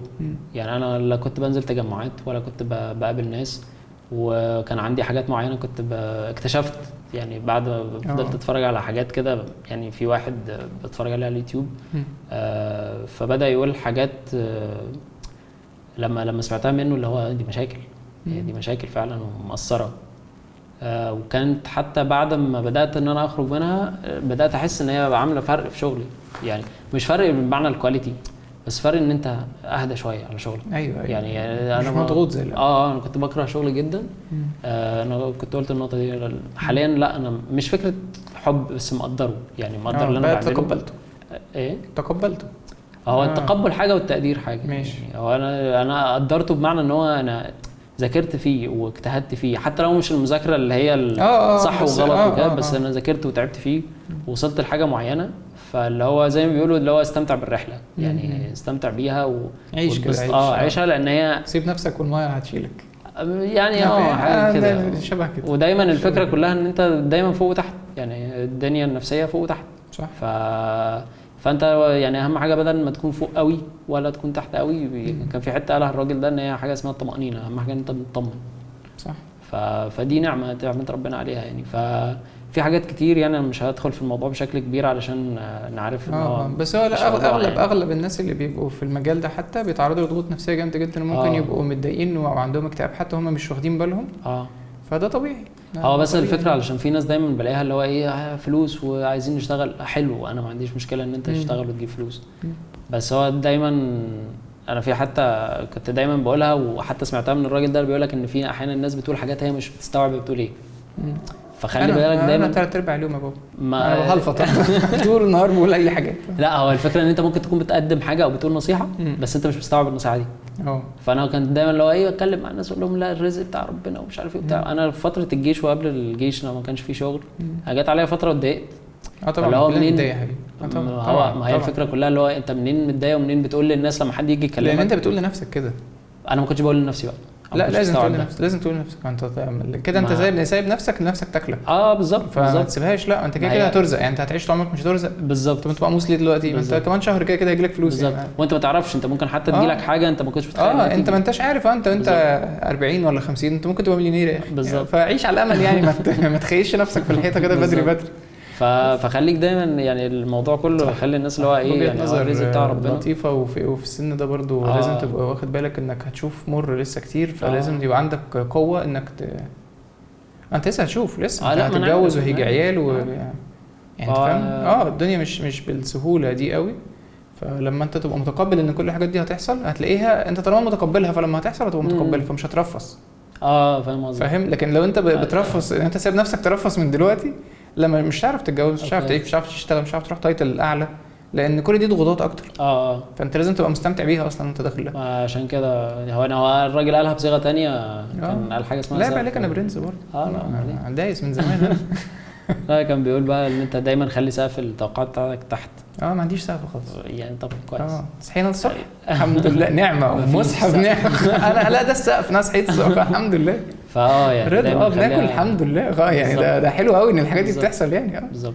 فعشان كده اتمنى الناس وهي بتشتغل، وانا بحاول انصح نفسي بده، واحيانا يعني انا ممكن اقول ده وممكن اقوله لحد واروح انا نفسي اشتكي للشخص ده ان انا حاسس بنفسي مفيش مشكله خالص، مفيش مشكله عادي. فببقى احيانا بحمد ربنا ان هو الشخص ده بيفكرني بالكلام اللي انا قلته صح. لو انت قلت كذا كذا كذا انت بتنعر عليا ولا ايه؟